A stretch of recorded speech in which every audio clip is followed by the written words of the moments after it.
Navigating a public image can be challenging. Whether you're building a brand, rebuilding your reputation, or just trying to get on the radar, you need the public to trust you. But does the public trust anyone anymore? And has it ever trusted public relations? Welcome to Deep Dive, powered by Coldwater Communications. I'm your host, Tamara Stanners. On this episode, we wade into the murky waters of ethics, a topic as vast and as difficult to navigate as the oceans themselves. What are my principles? What are my values? What do I stand for? We all have ethical decisions to make every single day. It's our job as parents to teach our kids to do the right thing. You shouldn't use people to get what you want. Do we tell a friend a painful truth as opposed to engaging in deceit, or decide to intervene to help someone in need? These decisions and actions form a part of who we are. We're all born with the innate capacity for courage. It's a choice. But not all of us work in an industry that is constantly questioned about its ethics. Such is the life of public relations professionals, who often find themselves trying to determine how they can balance serving their clients with the public interest. Cam McAlpine, principal at Earnscliffe Strategies, is also the president of the Canadian Public Relations Society, which among its many responsibilities seeks to guide Canadian PR professionals when ethical dilemmas arise. Thank you so much for being here, Cam. Let's dive in. How do you view ethics as they relate to public relations? Well, it's probably going to come as no surprise that I view ethics as central to public relations.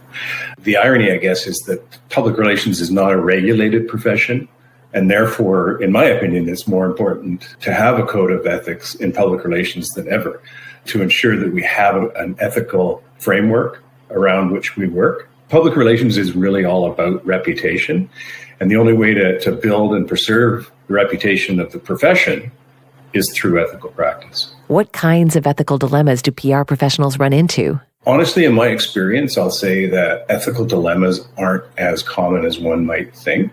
In my experience, my personal and professional experience, but certainly there are things that come up on a regular day-to-day basis. Not crisis type dilemmas, but certainly questions about what's right and wrong from a professional perspective. So, some common things you might see are a request or an encouragement to lie or to dissemble, to bend the facts, for instance. Public relations practitioners maybe doing a little bit of overpromising and under-delivering. An example might be, I go to a client and say, I can get you placed in the Globe and Mail in the first 5 pages or something. That's a promise that I shouldn't and couldn't make, because obviously we're working in a world of earned media as opposed to paid. That's an example of something that a practitioner might do that's bordering on the unethical. And then probably the most common example, or the most well-known example, is what's called astroturfing. For those who aren't familiar with the term, think about grassroots. So a grassroots movement to do X, a citizens coalition to get a local government to start doing something or stop doing something. That's what's called grassroots. In other words, citizens, people, voters, residents. It's a groundswell of support, a movement to advocate for something. Astroturfing is the opposite of that. It's the non-organic, non-natural form of that. And essentially what it is an organization or an individual or a coalition artificially established to, say, run a campaign without disclosing the interest behind the campaign or the project, for instance. There's lots of examples out there in the PR world, but that would be an example of bad ethical practice. And there are still, unfortunately, organizations, companies, people out there who think that that's okay to go out there and create a campaign and make it look like it's a grassroots campaign when it's not. As a leader in your field, what advice do you give when someone who's struggling with an ethical question comes to you for guidance? Is there a special process that you recommend? Well, no, and the fact that someone would come to me and ask for guidance is probably the best first step anyone can take. None of us are alone. I have colleagues all across the country who I've met through work and through CPRS who I can call on when I need to, because we all face dilemmas on a regular basis, and it's important that you have someone to talk to. I think from a formal framework, CPRS, Canadian Public Relations Society, and other member associations like ours, PRSA in the States, CIPR in the UK, New Zealand, Australia, they all have similar organizations. We all have codes of conduct, codes of professional standards. So at CPRS, we have a code of professional standards, aka an ethical code, which provides guidance in some of these questions that you'll face. The next step down from that, we have what we call an ethical decision-making tree.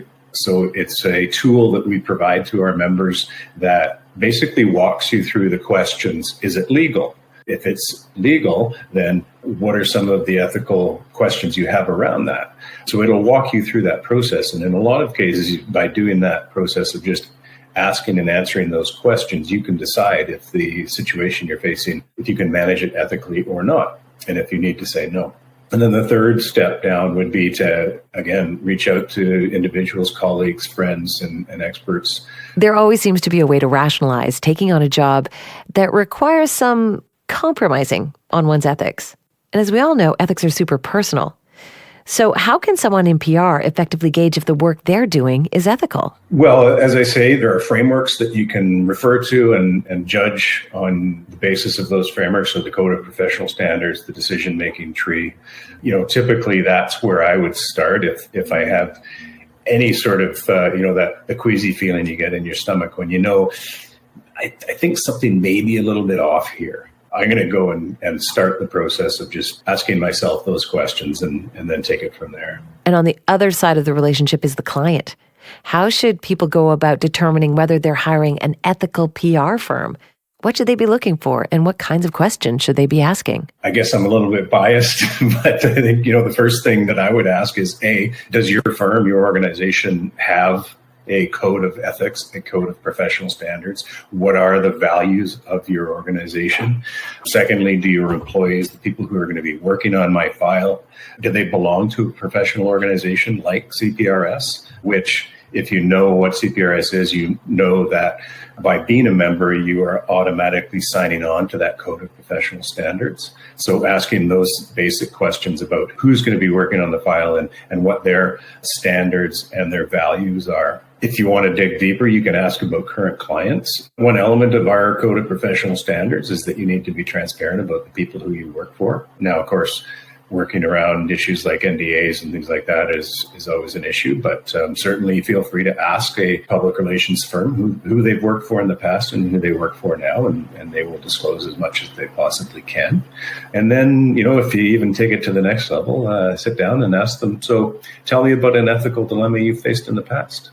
How did you resolve that dilemma? And create a scenario for the person to answer. And, a lot of it comes down to, as a client, hiring a firm, what that relationship is with that person and how well you think you can trust them. And so asking those kinds of questions will start that process of trust building and relationship building. When your team is discussing taking on a potential client, what happens if there's conflict in the values-based judgment? That's a really good question. The starting point is ethics. We would have internal discussions, and we have internally. Is this something that we as a company support? Does it align with our values as a company? And then does it align with our values as individuals? I view ethics as more of a professional framework. I view morals as the personal framework or the personal lens through which we make decisions. And I think the intersection between ethics and morals is what we might call values. And so when, an ethical framework like the Code of Professional Standards at CPRS is a socially imposed external constraint on what we do. It says these are what we as an organization, as a society is important and is right and wrong about the way that you do your profession. When it comes to the decisions we make as individuals, we bring our own personal values into that decision-making process. Everyone's personal values will be slightly different. And so we have to have those conversations. And yeah, we've had some heated conversations about whether we should or shouldn't take on clients. And to get to another example, our firm has never worked with any companies that deal in tobacco products. It's a decision that we made as a firm. It's, in my opinion, more of a moral decision than an ethical one.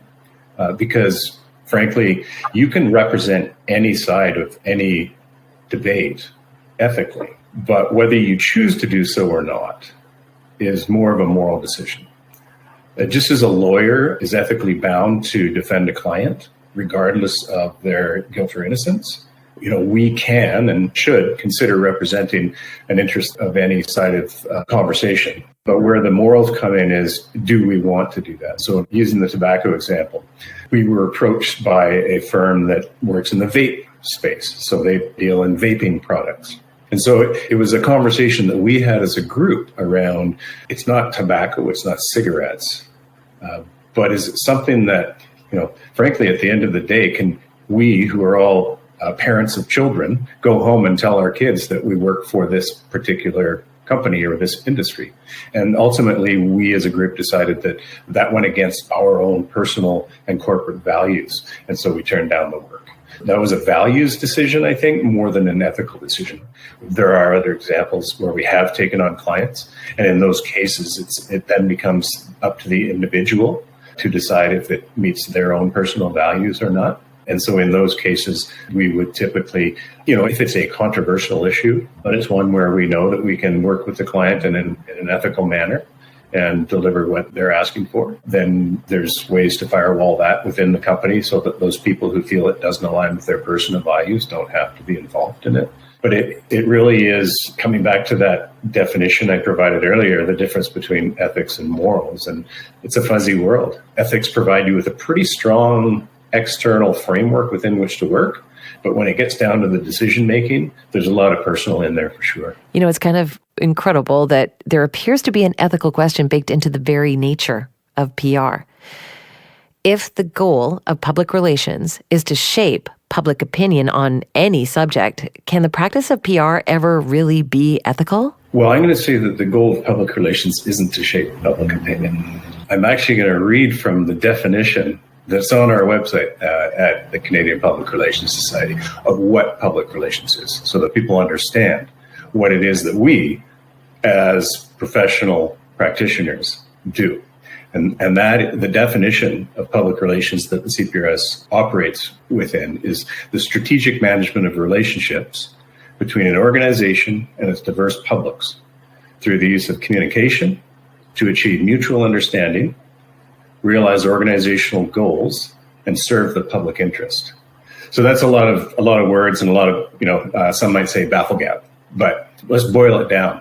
Our goal is to use communication to achieve mutual understanding and serve the public interest. Is part of that sometimes an advocacy position? Absolutely. I've already talked about what we do as a firm in a lot of the work that we do. But there's nothing wrong with advocating for a position. It's a fundamental tenet of democracy that we have the ability to share perspectives, share information, and then make informed decisions based on that information. And so advocating for my position is just as acceptable as you advocating for a different position based on your understanding of the facts and information and your opinions. Truth is at the core of everything that we do, or should be as practitioners, and it's certainly at the core of everything that we try to do as a professional organization. Let's get to a very difficult and current example.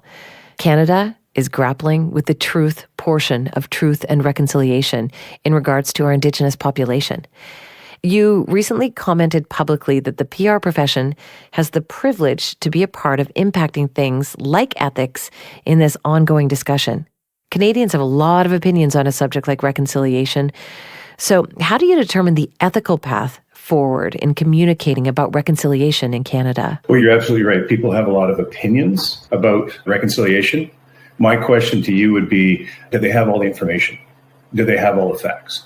Opinion doesn't stand in for information and facts. And as I just said, truth's really at the core of what we do as a professional association. CPRS, we on a daily basis are fighting against misinformation and disinformation and really promoting the transparent sharing of facts and information. So if we get back to that definition of public relations that I gave to you, and the real core of that definition, which is mutual understanding and serving the public interest. So reconciliation, it doesn't necessarily mean agreement, right? Reconciliation does, to me, sound a lot like mutual understanding. So what we're doing as professionals who are working at that intersection of between organizations and their what we call the publics or their stakeholders, their audiences, et cetera, is we're facilitating the conversation that needs to happen and the injection of information and fact into that conversation so that we can try and reach some form of mutual understanding, which in my world is really the definition of reconciliation. And so I think, through fair, honest, fact-based conversations, that's how we get there. It doesn't matter what side you're on or what your beliefs are, what your opinions are, as long as you're open to having the conversation and trying to find some level of mutual understanding. I was in Winnipeg recently at our national conference, and it was infused from top to bottom with discussions around big, meaty concepts like truth and democracy and reconciliation. And in fact, we had Kupi Roseanne Casimir from the Tecumseh First Nation. You'll recognize as the person who first stood up to speak out on the issue of the missing children at residential schools. She was there and brought us an incredible presentation to talk about what the experience has been for her and her people. The people in my profession and my organization are having these conversations. And I think the real key tenet of those conversations is mutual respect, understanding, and a pursuit of honest, fact-based information. Thank you so much, Cam. This conversation has been enlightening and super thought-provoking. We really appreciate you taking the time for this important discussion about ethics in PR. And we appreciate your candor. And candor is exactly what we need in our next episode. Everyone has an opinion on the media, but what does the media really think about public relations? We have a well-known journalist who's ready to dive in on the next episode of Deep Dive. Subscribe to Deep Dive for new episodes every month. For more information and social pages, visit coldwater-communications.ca.